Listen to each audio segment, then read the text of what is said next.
Hello students, my name is Anil Sharma and I welcome you all to my YouTube channel. हम लोग solution chapter कर रहे हैं।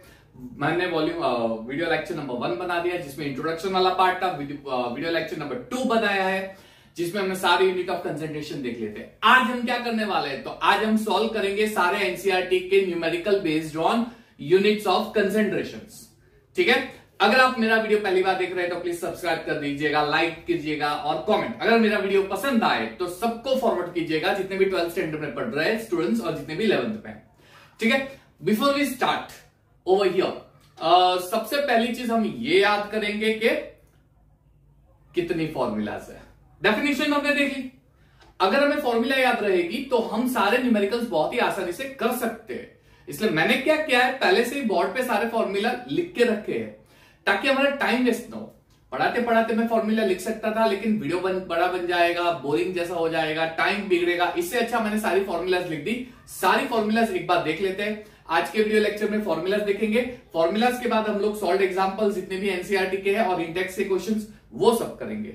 और फिर मैं बनाऊंगा दूसरा वीडियो लेक्चर जिसमें एक्सरसाइज के सारे यूनिट ऑफ कंसंट्रेशन के न्यूमेरिकल्स हम लोग कवर कर देंगे। यानी न्यूमेरिकल बेस्ड के 2 वीडियो लेक्चर आएंगे, एक आज और एक कल।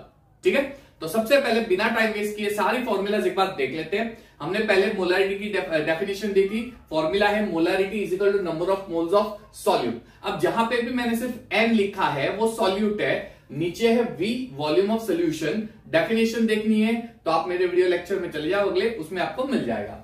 तो number of solute upon volume in litre is equal to weight of solute upon molecular weight into volume in litre. ठीक है, same way molality number of moles upon weight of solute weight of solvent in kilogram is equal to weight of. अब ये जो मैंने W2 upon M2 लिखा है ये solute के नंबर ऑफ मोल्स को रिप्लेस कर रहा है। नंबर ऑफ मोल्स क्या होता है, given mass of substance upon molar mass. तो यहाँ पे नंबर ऑफ मोल्स की जगह मैंने लिख दिया given mass upon molar mass. तो अगर ये है number of moles of solute तो ये हो जाएगा मास ऑफ सॉल्यूट और ये हो जाएगा molar mass of solute.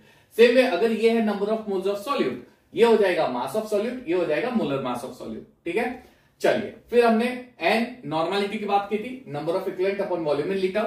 Number of equivalent क्या होता है, given mass upon equivalent mass. तो it is given mass upon equivalent mass. Equivalent mass का कॉन्सेप्ट मैंने वीडियो लेक्चर बनाया था, तो मैंने आपको बताया था मेरे लास्ट वीडियो लेक्चर में कि लिंक मैं दे दूंगा। थोड़ा भूल गया हो तो आज मैं एडिट करके उसमें लिंक डिस्क्रिप्शन में डाल दूंगा और इस वीडियो में भी वो मैं डिस्क्रिप्शन में लिंक डाल दूंगा। ठीक है, तो पूरा इक्विवेलेंट का कॉन्सेप्ट उस वीडियो से समझ लेना। ठीक है, लेकिन फिर भी मैंने इक्विवेलेंट वेट क्या होता है यहाँ पे डाल दिया। इक्विवेलेंट वेट क्या होता है, molecular weight divide by N factor. N factor कैसे निकालते हैं, acidity of base, basicity of acid. अगर आयन है तो उसकी वैलेंसी, और अगर कोई सॉल्ट दिया है तो उस सॉल्ट में जो कैटायन है उस कैटायन का टोटल पॉजिटिव चार्ज निकालेंगे। ठीक है, वहां से एन फैक्टर। ऐसे तो बहुत सारी चीजें हैं, वो वीडियो लेक्चर में सारी चीजें मैंने इक्विवेलेंट वेट के लिए कवर कर ली है, वो वीडियो आप देख लीजिएगा। अच्छा, फिर next formula percentage W by W, percentage by mass, wait of solute upon W1 upon W2। तो यहां पे मैंने W1 डाला था, यहां पे मैंने W1, तो ये सॉल्वेंट का मास है। ये W2 ये सॉल्यूट का। तो मैंने यहां पे कहीं मेंशन नहीं किया, लेकिन आप अपनी नोट्स में जरूर मेंशन करना। W2 wait of solute, W2 wait of solute, W1 wait of solvent, M2 molar mass of solute. ये सॉल्यूट का मोलर मास, ये सॉल्यूट का मोलर मास होगा। ठीक है, अच्छा उसके अलावा चलिए percentage W by W2 upon VmL into 100। ठीक है, W2 सॉल्यूट का वेट, V यानी पूरे सोल्यूशन का volume. Same way V upon V volume of solute, ये सॉल्यूट का वॉल्यूम अपॉन पूरे सोल्यूशन। अब पूरे सोल्यूशन में 2 चीजें, एक सॉल्यूट है और सॉल्वेंट है। तो जब मैं V बाई V लिखूंगा तो जैसे मैंने मास लिखा था वैसे यहां पे लिखूंगा, सॉल्यूट का वॉल्यूम प्लस सॉल्वेंट का वॉल्यूम। ठीक है, फिर X2 mole fraction of solute, N2 upon N1 plus N2। N2 यानी सॉल्यूट के मोल्स, N1 यानी सॉल्वेंट के मोल्स। तो ऊपर सॉल्यूट के मोल्स नीचे टोटल, ऊपर सॉल्वेंट के मोल्स नीचे total. Sum of mole fraction is always 1, ये हमें पता है, तो यहां पे मैंने वो भी डाल दिया है। फिर पार्ट्स पर मिलियन की फॉर्मूला बेसिक, ये जनरल फॉर्मूला है। अगर वेट है तो नीचे वेट ऑफ सॉल्वेंट लेंगे वगैरह वगैरह जो भी है। तो parts per million weight of solute in gram upon volume in ml into 10 to the power 6। Again equivalent mass जो मैंने आपको बता दिया है। उसके अलावा क्या है, तो उसके अलावा है डाइल्यूशन फॉर्मूला। डाइल्यूशन फॉर्मूला होती है जब कोई सॉल्यूट आपको देते हैं, मान लीजिए आपको मैं 2 मोलर H2SO4 दे देता हूं जिसका वॉल्यूम 250 ml है। अब आपको यह बोला जाए कि उसमें 500 ml और वाटर डाल रहे हैं, ध्यान से समझना, और वाटर डाल रहे यानी मैं उसको डाइल्यूट बना रहा हूं, है ना। यानी जब डाइल्यूशन फॉर्मूला यूज करेंगे तो क्वेश्चन में आप पढ़ना, वहां पे हम सोल्यूशन को डाइल्यूट बनाएंगे, कंसेंट्रेटेड सोल्यूशन को डाइल्यूट बनाते हैं। तो जो वॉल्यूम आपको दिया होता है उसमें और थोड़ा पानी डालते हैं, उसमें और थोड़ा वाटर डाल के उसको डाइल्यूट बनाते हैं, ठीक है। तो ये जो V1 है वो शुरुआती जब वॉल्यूम होता है वो, फिर हम जो वाटर डाल के वॉल्यूम इंक्रीज करते हैं वो V2 होता है। M1 molar mass of solute, M2 molar mass of again solute, जो चेंज हो जाएगा। यानी जब मैं वाटर डालूंगा तब सोल्यूट की मोलारिटी चेंज हो जाएगी। तो ये जो M2 है ये मोलारिटी जो चेंज हो रही है वो, तो ज्यादातर क्या करते हैं, आपको ये पूछते हैं कि H2SO4 है, 2 मोलर है, 200 ml है, उसमें मैंने 700 ml डाल दिया, अब उसका कंसेंट्रेशन कितना होगा। तो 700 ml डालने के बाद जो कंसेंट्रेशन है वो ये है। तो M1 initial concentration, M2 final concentration, V1 initial volume, V2 final volume. एक होती है मिक्सिंग फॉर्मूला। अच्छा, ये कहां पे यूज होगी मिक्सिंग फॉर्मूला? अगर मुझे यूज करनी है तो बेसिकली इसका यूज करते हैं दो ऐसे सोल्यूशन में जो मिक्स तो होंगे, होमोजेनियस मिक्सचर भी बनाएंगे, लेकिन दोनों एक दूसरे से रिएक्ट नहीं करेंगे। इसका मतलब नॉन रिएक्टिंग मिक्सचर के लिए ये फॉर्मूला यूज करेंगे। जैसे मैं बता देता हूं, HCl और HNO3 को मैंने मिक्स कर दिया। अब HCl एसिड है, HNO3 भी एसिड है, तो दो एसिड को मिक्स करेंगे तो तीसरा एसिड थोड़ी बनेगा, रिएक्शन नहीं होने वाली है। वहां पे क्या होगा, HCl और HNO3 एक दूसरे में मिक्स हो जाएंगे, होमोजेनियस मिक्सचर बना देंगे, दैट्स इट। HCl HNO3 से केमिकल रिएक्शन परफॉर्म नहीं करेगा, यानी HCl और HNO3 हो गए नॉन रिएक्टिंग मिक्सचर। ऐसे ही KOH और NOH नॉन रिएक्टिंग मिक्सचर। तो जब नॉन रिएक्टिंग मिक्सचर देते हैं तब उसकी फॉर्मूला होती है ये, M1V1 पहला सोल्यूशन, M2V2 दूसरा सोल्यूशन। अब मिक्स कर रहे हैं यानी दोनों का वॉल्यूम समेशन हो जाएगा। सेम है, नॉर्मलिटी निकालनी हो तो सेम फॉर्मूला, ठीक है, समझ में आ गया। ये फॉर्मूला यूज करेंगे। फिर एक neutralization formula. Neutralization formula use होती है बेसिकली न्यूट्रलाइजेशन रिएक्शंस के लिए। न्यूट्रलाइजेशन रिएक्शन क्या होता है, एसिड और base reactant form salt and water, ठीक है। आपको क्या करते हैं, एसिड की नॉर्मलिटी देते हैं या मोलारिटी देते हैं, उसका वॉल्यूम दे देते हैं, बेस का वॉल्यूम देते हैं, बेस की नॉर्मलिटी या मोलारिटी फाइंड करो। तो हमने यहां पे with respect to normality formula डाली है, NaV/Na, NbVb/Nb। अब Na क्या है, नॉर्मलिटी ऑफ एसिड, Va क्या है, वॉल्यूम ऑफ एसिड, और Na क्या होगा, it will be moles after balancing. इससे अच्छा तो हम ऐसा लिखेंगे, Na हो जाएगा N फैक्टर ऑफ एसिड, इसे हम एसिड का N फैक्टर बोलेंगे। सेम वे Nb हो जाएगा अपना नॉर्मलिटी ऑफ बेस, Vb हो जाएगा वॉल्यूम ऑफ बेस, और Nb हो जाएगा N फैक्टर ऑफ बेस, ठीक है। ये थोड़ा हमने करेक्शन कर लिया। तो ये सारे फॉर्मूलाज है बच्चों। कुछ और फॉर्मूलाज भी है। मान लीजिए आपको क्वेश्चन पूछा जाए, मोलारिटी दी है, नॉर्मलिटी फाइंड कर लो, यानी एक यूनिट ऑफ कंसंट्रेशन देते दूसरा फाइंड कर लेते हैं। तो उसके कुछ हमारे इंटर रिलेशंस है जो हम इंटर रिलेशंस करने वाले हैं। तो एक काम कीजिए, आप सारी फॉर्मूलाज एक बार फटाफट से पॉज करके लिख दो, फिर मैं आपको इंटर रिलेशंस की भी फॉर्मूला दे देता हूं और फटाफट से हम लोग न्यूमेरिकल स्टार्ट करते हैं। वो बहुत इंपॉर्टेंट है। पॉज कर लो और फटाफट लिख दो।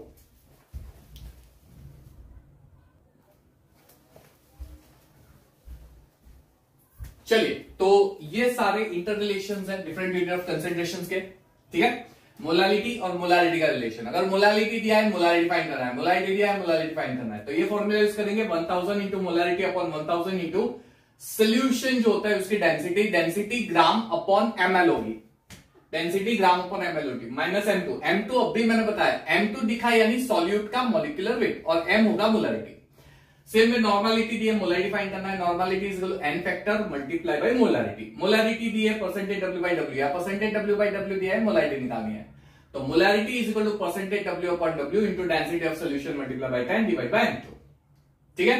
फिर नॉर्मलिटी दिया है परसेंटेज W/W, या परसेंटेज W/W दिया है नॉर्मलिटी। तो normality is equal to percentage W/W density of solution into 10/इक्विवेलेंट वेट।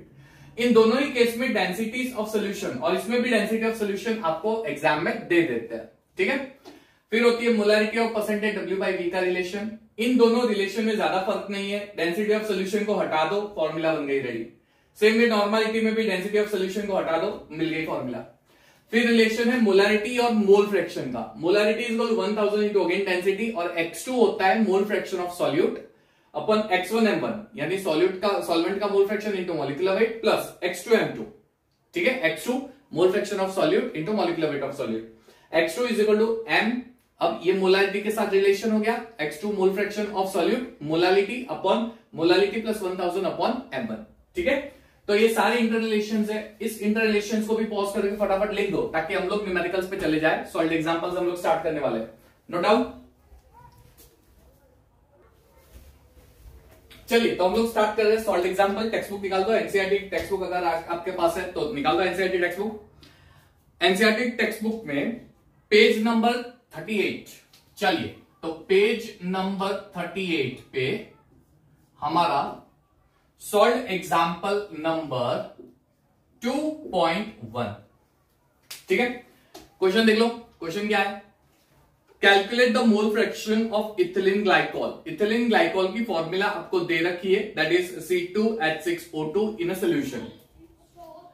ठीक है, ये मैं मेरे पास सॉफ्ट कॉपी है वहां से पढ़ रहा हूं। आप एनसीईआरटी की टेक्स्ट बुक पास में रखो, उसमें क्वेश्चन पढ़ो, पेज नंबर लिख दिया है। एनसीईआरटी की टेक्स्ट बुक ओपन करो, ये क्वेश्चन पढ़ो। यहां कहीं पे भी ना मैं स्क्रीन पे क्वेश्चन दूंगा ना कहीं पे भी, आप देख लो एनसीईआरटी टेक्स्ट बुक में क्वेश्चन अच्छे से देखो। ठीक है, तो क्वेश्चन देखो, क्वेश्चन ये है कि calculate the mole fraction of ethylene glycol, ethylene glycol का मोल फ्रैक्शन। अब ये जो पेज नंबर है ये पुरानी एनसीईआरटी का टेक्स्ट बुक है। एनसीईआरटी की टेक्स्ट बुक अब जो चेंज हुई है उसमें आपको ये एग्जांपल फाइंड कर लेना है। ये मैंने पेज नंबर डाला है, मेरे पास सॉफ्ट कॉपी पुरानी है तो पुरानी वाली टेक्स्ट बुक का मैंने पेज नंबर डाला है। ठीक है, अब नई वाली जो टेक्स्ट बुक जो कट सिलेबस होके आया है उस टेक्स्ट बुक में आप पेज नंबर ढूंढ लो। Clear, calculate the mole fraction of ethylene glycol C2H6O2 in a solution containing 20% of C2H6O2।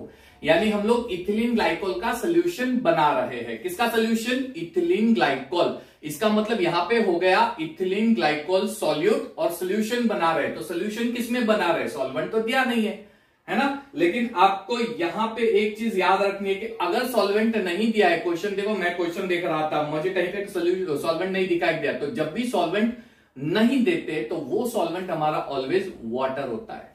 ठीक है, तो यहां पे हम क्या करेंगे, पहली चीज तो आप ये देख लो कि जो हमारा इथिलीन ग्लाइकॉल दिया है C2H6O2, ये है हमारा सॉल्यूट। ठीक है, और दूसरी चीज वाटर जो है ये है हमारा सॉल्वेंट। ठीक है, अब आपको बोला क्या गया है, 20% of ethylene glycol by 20% by mass, 20% by mass. चलो इसका मतलब क्या होता है, अब थोड़ा याद करो, परसेंटेज बाय मास। हम परसेंटेज किसका निकालते हैं, सॉल्यूट का निकालते हैं क्या सॉल्वेंट का, बोलो फटाफट, सॉल्यूट का, राइट। यानी ये जो परसेंटेज है ये किसका है, सॉल्यूट का है ना। इसका मतलब यहां पे जो परसेंटेज निकाला है उसको मैं सॉल्यूट का मास ले लेता हूं। जो 20% सॉल्यूट है वो हमारा सॉल्यूट का मास है 20 ग्राम, उसको हम वाटर में डाल रहे हैं। ठीक है, अच्छा परसेंटेज यानी आउट ऑफ 100, तो यहां पे मैं ऐसे लिख देता हूं कि जो मुझे सोल्यूशन का वेट यहां पे नहीं दिया है वो आउट ऑफ 100 है, क्योंकि परसेंटेज आउट ऑफ 100, तो सोल्यूशन का वेट 100 ग्राम हो गया। सोल्यूशन का वेट 100 ग्राम, क्योंकि ये आउट ऑफ 100 दिया, परसेंटेज आउट ऑफ 100 निकालते हैं तो वो सोल्यूशन का वेट हो गया। अब आपको पूछा जाए कि सॉल्वेंट यानी W1 जिसका वाटर का वेट है वो कितना होगा, तो 100 ये सोल्यूशन का वेट है, W2 यानी सॉल्यूट का वेट है, माइनस कर दो, आपको मिल जाएगा 80 ग्राम, है ना। अब यहां पे मेरे पास दो चीजें आ गई, पहली चीज मुझे मिल गया है वेट ऑफ सॉल्यूट और दूसरी चीज मुझे मिल गया है वेट ऑफ सॉल्वेंट। लेकिन मुझे निकालना क्या है, calculate mole fraction. Question mole fraction का है। मोल फ्रैक्शन के लिए we required number of moles. चलिए मोल फ्रैक्शन के लिए we required number of moles, तो नंबर ऑफ मोल्स N2 ये इथिलीन ग्लाइकॉल के लिए है, that is given mass divided by molar mass of ethylene glycol C2H6O2। चलिए इथिलीन ग्लाइकॉल C2H6O2 का मोलर मास फटाफट से निकाल दो, कैलकुलेट कर, तो आता है ना 2 इंटू कार्बन, कार्बन का 12, 2 24 प्लस 6, 24 प्लस 6 30, ये 16 2 32, 32 प्लस 30 62, तो यहां पे हो जाएगा 20 डिवाइडेड बाय 62। कैलकुलेटर निकालो, आंसर निकालो। सेम वे सॉल्वेंट का mole fraction W1 upon M1, W1 क्या होता है, सॉल्वेंट का weight, that is 80 divided by 80। ठीक है, चलो कैलकुलेटर निकाल दो, आंसर क्या आता है ना, इसका कैलकुलेशन करो। चलो 0.32, ठीक है, हम लोग अप टू 3 डेसिमल प्लेसेस लिख सकते हैं, अप टू 2 या अप टू 3 डेसिमल प्लेस हम लोग लिखने वाले हैं, ठीक है। 80 डिवाइड बाई 18 ये हो जाता है 4.44, ये हो जाएगा 4.44, चाहिए 444 मोल, मिल गए मोल्स। लेकिन निकालने हैं मोल फ्रैक्शन। चलिए तो मोल फ्रैक्शन निकालते हैं फटाफट से। इथिलीन ग्लाइकोल का mole fraction X2 is equal two moles of ethylene glycol upon total moles. Ethylene glycol के मोल कितने मिले मुझे? 0.3222 है ना, 0.3222 डिवाइडेड बाय 0.3222 प्लस वाटर के मोल्स दैट इज 4.444 X2। एक चीज याद रखना बेटा, मोल फ्रैक्शन का आंसर ऑलवेज लेस देन 1 आना चाहिए। हर एक कंपोनेंट के मोल फ्रैक्शन का समेशन 1 होता है, यानी एक पर्टिकुलर कंपोनेंट का मोल फ्रैक्शन लेस देन 1 ही होना चाहिए। अगर आपका आंसर ग्रेटर देन 1 आया, समझ लीजिए आपका आंसर रॉन्ग हो गया है, ठीक है। समेशन ऑफ सारे कंपोनेंट का मोल फ्रैक्शन का समेशन करेंगे तो 1 आता है, तो एक का तो लेस देन 1 ही होगा, ठीक है ना। तो इसका आंसर आपको फाइंड करना है इथिलीन ग्लाइकोल का 0.068। क्लियर हो गया? इथिलीन ग्लाइकोल, मान लीजिए आपको बोल दे कि इथिलीन ग्लाइकोल के साथ वाटर के भी मोल फ्रैक्शन निकालो, तो दो तरीका हो सकता है। X1 पहला तरीका, X1 is equal to N1 upon N1 plus N2। लेकिन प्रॉब्लम क्या होती है, दिक्कत होती है, पहले ऐसा समेशन करो फिर डिवाइड करो। इससे अच्छा, इससे ये करने से अच्छा हम लोग समेशन वाली मेथड करेंगे। X1 plus X2 is equal to 1, that is mole fraction X1 is equal to 1 minus X2 that is 1 minus 0.068। Minus का तो बेटा आंसर आ जाएगा 0.932, है ना, 0.932, ये हमारा आंसर हो गया है। तो ये है हमारे एनसीईआरटी का सम एग्जांपल 2.1। समझ में आया? क्या दिया रखा था? 20% बाय मास। परसेंटेज इसका होता है, सल्यूट का होता है। अब सोल्यूशन किसका बना रहे हैं? इथिलीन ग्लाइकोल का सोल्यूशन। तो इथिलीन ग्लाइकोल हो गया सल्यूट। अगर सॉल्वेंट नहीं दिया है तो सॉल्वेंट वाटर। अच्छा, इथिलीन ग्लाइकोल सॉल्यूट है तो ये परसेंटेज आया, ये सॉल्यूट का आया। तो मान लीजिए कि परसेंटेज यानी 100, ये टोटल सोल्यूशन का मास हो गया। तो हमने 100 में से 20 निकाला तो 20 ग्राम हो गया इथिलीन ग्लाइकोल का मास। अब 100 में से 20 जो है वो इथिलीन ग्लाइकोल का है, तो वाटर का कितना प्रोपोर्शन होगा? माइनस कर दो, मिल गया। वहां से हमने मोल्स निकाल दिए, given mass upon molar mass करके मोल्स वाटर के भी निकाल दिए। फिर हमने फॉर्मूला अप्लाई कर दी मोल फ्रैक्शन की, N2 upon M1 plus N2। यहां से फिर हमने वाटर का भी मोल फ्रैक्शन निकालना है, तो X1 plus X2 is equal to 1, जो सिंपल सी मेथड होती है। समझ में आ गया? ये है एग्जांपल नंबर 2.1। चलिए एग्जांपल नंबर 2.2 में चलते हैं फटाफट। उसी पेज नंबर पे है, उसी पेज नंबर पे एग्जांपल नंबर 2.2 आपको दे रखा है। चलिए एग्जांपल 2.2 टेक्स्ट बुक में देखो, एनसीईआरटी टेक्स्ट बुक निकाली हो तो देखो क्या है, कैलकुलेट द मोलैरिटी। आपको मोलैरिटी निकालनी है, डायरेक्ट बता दिया, of a solution containing 5 gram NaOH। चलिए बच्चा 5 ग्राम W, 5 ग्राम दे दिया है NaOH का मास, ठीक है, ये बढ़िया है। अब इन 450 ml, चलो वॉल्यूम भी दे रखा है, volume is equal to 450 ml, ये सोल्यूशन का वॉल्यूम होता है बच्चा, ठीक है। आपको फाइंड करनी है मोलैरिटी, हो गया काम। अब मोलैरिटी की फॉर्मूला क्या होती है, याद करो। दो तरीका हो सकता है, number of moles of solute upon volume, है ना, नंबर ऑफ मोल्स। अब दिक्कत क्या है, कहीं पे मुझे मोल्स नहीं दिख रहा है ना, तो मोल्स निकालने पड़ेंगे। कैसे? Given mass upon molar mass. तो हम पहले मोल्स निकालेंगे फिर मोल्स अपॉन वॉल्यूम। इससे अच्छा तो डायरेक्ट फॉर्मूला यूज कर दो, मोल्स की जगह given mass upon molar mass of NaOH into volume litre में होना चाहिए। अगर वॉल्यूम ml में दिया है तो यूनिट कन्वर्जन, ये ml गया और ऊपर इंटू 1000 हो गया। यानी अगर वॉल्यूम ml है तो ऊपर मल्टीप्लाई बाय 1000 कर देना है। चलिए NaOH का मोलर मास कितना होता है, ये तो सबको याद ही रखना है, 40। मोलर मास ऑफ NaOH 40 ग्राम पर मोल। चलिए तो सिंपल सी फॉर्मूला हो गई हमारी, है ना, निकाल लेते हैं। मोलैरिटी इज इक्वल टू, चलिए फॉर्मूला क्या हो गई, गिवन मास कितना का मास दिया है 5 gram into 1000 divide by molar mass 40 into volume, कितना वॉल्यूम है यहाँ पे 450 ml। चलिए 450 कैलकुलेशन कर दो, मोलैरिटी निकाल दो, आंसर मिल जाएगा 0.278, है ना, 0.278 मोलैरिटी।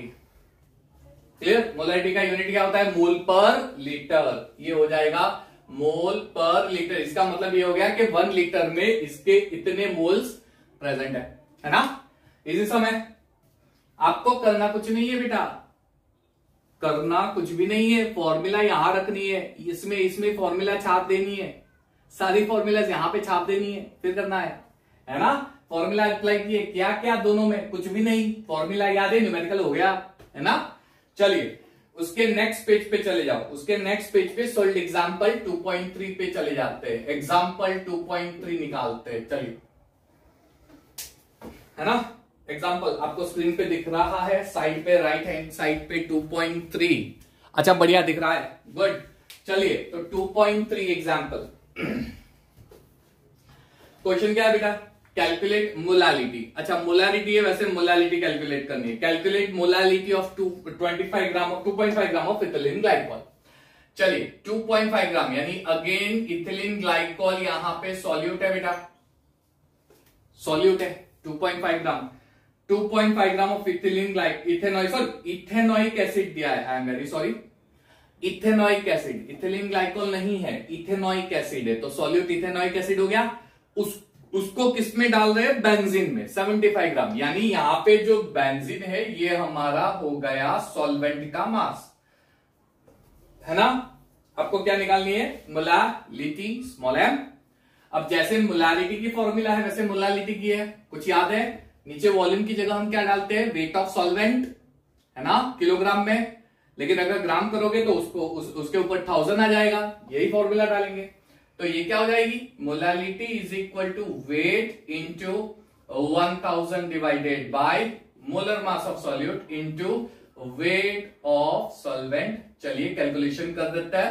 W कितना दिया है हमें यहां पे, 2.5 इंटू 1000। चलिए बेटा यहां पे ethanoic acid CH3COOH, ethanoic acid जो है वो इथेनॉइक एसिड हमारा मोलर मास हो जाएगा यहां पे, ठीक है। इथेनॉइक एसिड निकालो, इथेनॉइक एसिड की फॉर्मूला क्या है, इथेनॉइक एसिड उसकी formula CH3COOH, 2 carbon 12 2 24, 4 hydrogen 28, 2 oxygen 32, 28 plus 32 निकाल दो 60, है ना, ये हो गया 60।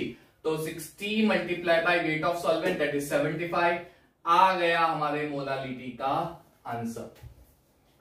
इसका कैलकुलेशन कर लो 0.556, है ना। यूनिट क्या आएगा बेटा, यूनिट तो मोले निकाले लेकिन लीटर की जगह किलोग्राम,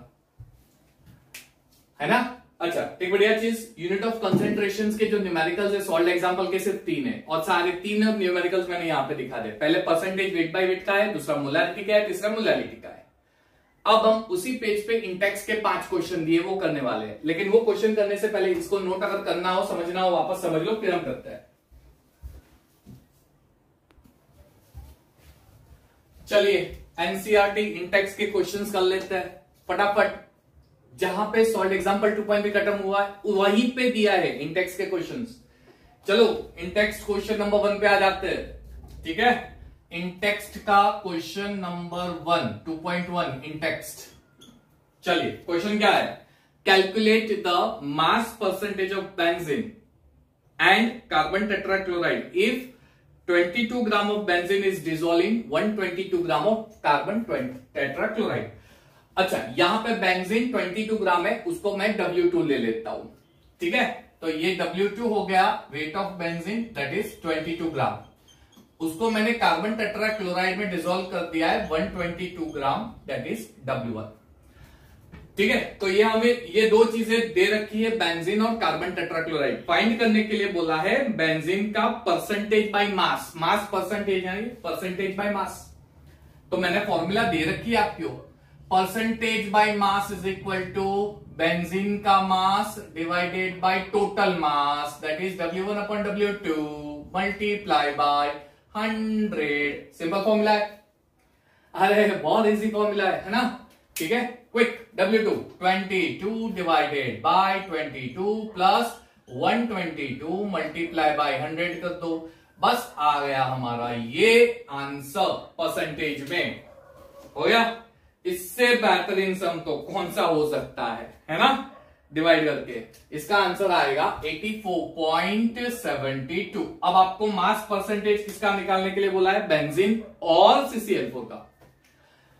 ये जो मुझे मिला है ये बेंजीन का मिला है, तो CCl4 का भी निकाल दो। दो तरीके हो सकते हैं, यही फॉर्मूला यूज कर लेते हैं, या फिर 100 में से माइनस कर लो, वो भी चलेगा, है ना।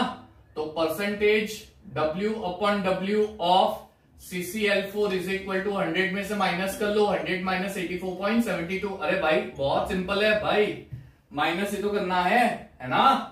15.28%। इससे अच्छा वाला सम हो ही नहीं सकता। मैंने कुछ नहीं किया है, वही कहानी यहां पे फॉर्मूला होनी चाहिए। ये फॉर्मूला होगी, सीधा कर सकते हैं, कुछ सोचने की जरूरत नहीं। ठीक है, ये हो गया इंटेक्स 2.1 जिसमें परसेंटेज W/W की फॉर्मूला हमने यूज किया। फिर 2.2 इंटेक्स 2.2, चलिए 2.2 पे आ जाओ।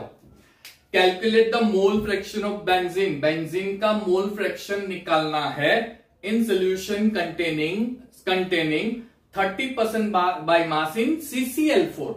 बेंजीन के मोल फ्रैक्शन निकालने हैं, लेकिन बेटा यहां पे देखो सॉल्यूशन दिया है CCl4 में। इसका मतलब CCl4 यहां पे सॉल्वेंट हो गया, वाटर नहीं हुआ। यहां पे मेंशन कर दिया है कि बेंजीन को CCl4 में डिसॉल्व किया गया है। तो बेंजीन तो हमारा सॉल्यूट है, ये तो पक्का है, लेकिन जो सॉल्वेंट होने वाला है वो वाटर नहीं होगा, CCl4 होगा। क्वेश्चन पढ़ो, है ना। अब 30% बाय मास बोला है, 30% बाय मास ऑफ बेंजीन। अब जो मैंने आपको बताया याद करो, मैंने क्या बताया था? परसेंटेज किसके निकालते हैं? अब भाई सल्यूट के निकालते हैं, है ना। तो ये जो है ये सल्यूट का है, तो मैं ऐसे बोल सकता हूं कि जो सोल्यूशन है उसका वेट हम लोग 100 ग्राम कर देते हैं, क्योंकि आउट ऑफ 100 कर रहा है परसेंटेज। अब ये वाला जो फिगर है ये सल्यूट का परसेंटेज मिला है, इसका मतलब 100 ग्राम में से जो सॉल्यूट होने वाला है वो होगा 30 ग्राम, और जो सॉल्वेंट होने वाला है वो हमारा हो जाएगा 70 ग्राम। जी बढ़िया है, बिल्कुल है। मैंने कुछ नहीं किया है, मैंने सिर्फ यहां पे फॉर्मूला, मेरी ब्लैक कलर की मार्कर कहां गई भाई? चलिए कोई बात नहीं, कर लेता है ना। ओके बढ़िया। लेकिन क्वेश्चन में क्या है? मोल फ्रैक्शन निकालना है। मोल फ्रैक्शन निकालने के लिए मुझे क्या चाहिए? अरे जाहिर सी बात है ना, मोल्स चाहिए। बिना मोल्स के तो कैसे मोल फ्रैक्शन निकालेंगे? तो इस मास को मोल्स में कन्वर्ट करना है। तो देखिए, इसको मैं बोल देता हूं सॉल्यूट का वेट W2 बेंजीन का, सॉल्वेंट का वेट W1 CCl4। तो ये CCl4 का हो गया और ये बेंजीन का हो गया C6H6। ठीक है, थोड़ा अच्छे से आप लिख देना, मैं थोड़ा स्पेस कम है इसलिए ऐसा लिख रहा हूं। अब देखो सॉल्यूट के मोल्स यानी W2/M2 करेंगे। सॉल्यूट के मोल्स 30, वो बेंजीन के हो गए। बेंजीन का मोलर मास होता है 78, ये तो याद ही रखना है। सेम वे सॉल्वेंट N1, उसका 70 डिवाइडेड बाय CCl4 का मोलर मास 35.5 मल्टीप्लाई बाय 4 करो। क्लोरीन है ना, 35.5 मल्टीप्लाई बाय 4 कर दो। चलो कर दिया, उसमें कार्बन को ऐड कर दो 154। ठीक है, तो इसका मोलर मास आएगा 154। चलिए दोनों के नंबर ऑफ मोल्स निकालो, दोनों के नंबर ऑफ मोल्स निकाल लो आराम से। ठीक है, अच्छा बेंजीन के मेरे ख्याल से 0.385 होगा। ठीक है, 0.385 ग्राम होगा। अब बात आती है CCl4 के, यहां पे मोल्स कितने होंगे CCl4 के, है ना। तो CCl4 जो है उसका हो जाएगा 0.455। अब वापस पढ़ लेते हैं, क्वेश्चन में फाइंड किसका करने के लिए बोला है, क्योंकि पहले क्वेश्चन में हमने देखा दोनों का परसेंटेज W/W बोला गया था, इसलिए दोनों का निकाला। यहां पे क्या दोनों के मोल फ्रैक्शन निकालने हैं? तो क्वेश्चन में है calculate mole fraction of benzene, यानी सिर्फ बेंजीन का मोल फ्रैक्शन निकालना है। CCl4 का तो बोला ही नहीं है, तो हम लोग निकालेंगे मोल fraction of benzene, that is N2/N1 + N2। तो ये हो जाएगा 0.385 डिवाइडेड बाय 0.385 प्लस 0.455 आपको मिल जाएगा मोल फ्रैक्शन ऑफ बेंजीन। इससे भी अच्छा सम कौन सा हो सकता है ना? 0.458 आ जाएगा। समझ में आ रहा है जो बता रहा हूं मैं? क्लियर है? बेंजीन क्या मोल फ्रैक्शन। अच्छा, ये वाला सम सॉल्व एग्जांपल पहला क्या था ना, वैसा ही था, वैसा ही है एक्चुअली। फर्क इतना है, वहां पे सॉल्वेंट नहीं दिया था तो मैंने वाटर ले लिया, यहां पे सॉल्वेंट दे रखा है CCl4। ठीक है, चलिए हम बढ़ते हैं 2.3 की ओर। Solve example 2.3। अच्छा, उसमें दो क्वेश्चन करने हैं। पहला, calculate the mass of urea, sorry calculate the molarity of each of the solution. मैंने नीचे वाला क्वेश्चन पढ़ लिया था। अच्छा, ईच ऑफ द सोल्यूशन यानी ए और बी दो दे रखे हैं, दोनों का निकालना है। पहले ए की बात करते हैं। मोलारिटी फाइंड करना है। 30 gram of cobalt nitrate CONO3 into hexahydrate 6H2O in 4.3 litre. चलिए बढ़िया है। अब इससे भी अच्छा सम कौन हो सकता है? क्या लॉजिक लगाना है? अरे कुछ नहीं है भाई, सिर्फ फॉर्मूला है। और बात को समझो, मोलारिटी निकालनी है, मोलारिटी की फॉर्मूला लगा देते हैं। Molarity is equal to number of moles upon volume. Moles नहीं दिए तो मोल्स की जगह वेट अपॉन मोलर मास, तो wait of solute upon molar mass of solute into volume. Volume already litre में है, मैंने क्या बताया था? वॉल्यूम ml में हो तो ऊपर इंटू 1000 करेंगे, ये तो ऑलरेडी लीटर में है। करना क्या है? कुछ भी नहीं है ना। चलिए अब निकाल रहे W2। एक मिनट ढक्कन दे देते, चलिए ठीक हो गया। W2 okay, wait of solute that is 30 upon cobalt. अच्छा, कोबाल्ट नाइट्रेट का आपको निकालना पड़ेगा मोलर मास। कोबाल्ट 59 होता है, नाइट्रोजन 14, ऑक्सीजन 16 और वाटर तो 18 ही, 18 इंटू 6 कर देंगे। बड़ा कैलकुलेशन है, कर लो। कोबाल्ट का 59, नाइट्रोजन 14 2 28, ऑक्सीजन 6 16 96 है ना, और ये 6 मल्टीप्लाई बाई 18,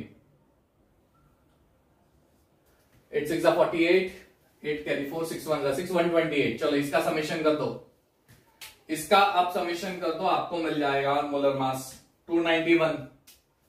इसका आप समेशन करोगे 8 और 8 16 और 6 25 है ना, और 9 तो अच्छा 22 सॉरी और 9 1 291 यस। तो ये हो गया 291 इंटू 4.3। मोलारिटी निकाल दो। चलो मोलारिटी क्या आंसर आएगा? क्या आंसर आएगा? 0.024 हो गया। ठीक है, ए सेक्शन है ना। क्या है, क्या लेना है इसमें?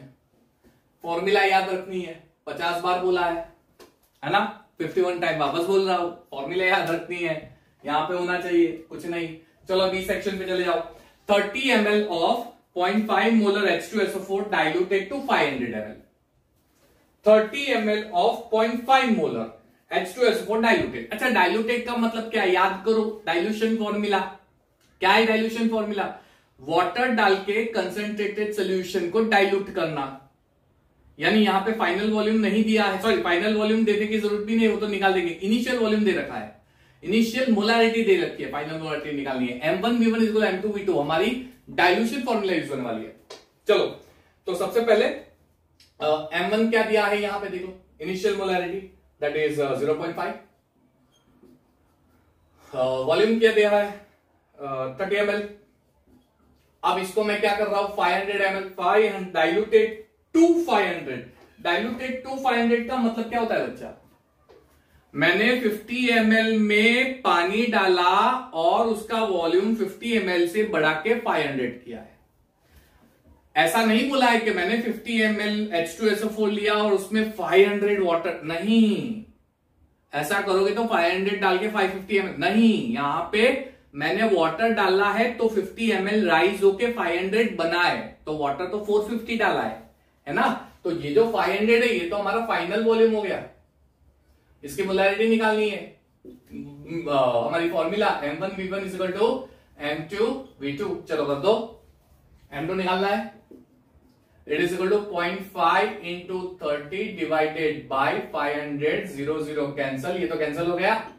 ठीक है, तो ये क्या हो जाएगा 5 इंटू 3 अपॉन 5 इंटू 100, 5 कैंसल, 0.03 हो गया। ठीक है, समझ में आ रहा है सबको? समझ में आ रहा है ना? 0.03 क्या किया मैंने, इसमें डायल्यूशन फॉर्मूला का यूज हुआ है, बाकी कुछ भी नहीं। क्लियर है? 2.1, 2.2, 2.3, अभी भी दो न्यूमेरिकल बाकी है, अभी भी दो न्यूमेरिकल। तो फटाफट से पॉज कर लो, न्यूमेरिकल को कॉपी कर लो, फिर हम आगे बढ़ते हैं जल्दी से। ओके, बढ़ते हैं आगे। नेक्स्ट एनसीईआरटी इन टेक्स्ट क्वेश्चन नंबर 2.4 और 2.5 से दो बाकी है। Quick 2.4 calculate the mass of urea. देखो एनसीईआरटी टेक्स्ट में पढ़ो, calculate the mass of urea, urea का मास निकालना है। Use required in making 2.5 kilogram of 0.25 molar solution. चलो देखो क्या दिया है, मास ऑफ यूरिया रिक्वायर्ड, मास तो फाइंड करना है यूरिया का। यूरिया मास जो है ना, यूरिया मास जिसको मैं बोलता हूं W2, ये फाइंड करना है। ठीक है, required in making 2.5 kilogram of solution. तो ये जो है सोल्यूशन का वेट दिया है W, दैट इज 2.5 किलोग्राम यानी 2500 gram solution of 0.25 molal aqua solution. चलो मोलालिटी भी दे रखी है 0.25 मोलल एक्वा सोल्यूशन यूरिया। अच्छा यूरिया तो आपको पता ही है, NH2CO NH2 है ना, यूरिया NH2 CO NH2। चलो इसका मोलर मास निकाल दो M2, खतरनाक तरीके से मोलर मास निकाल दो, खतरनाक तरीके से। नाइट्रोजन 14 14 14 28 और कार्बन 12 40 और ऑक्सीजन 16 56 और 4 यानी 60। यूरिया का मोलर मास हो गया 60।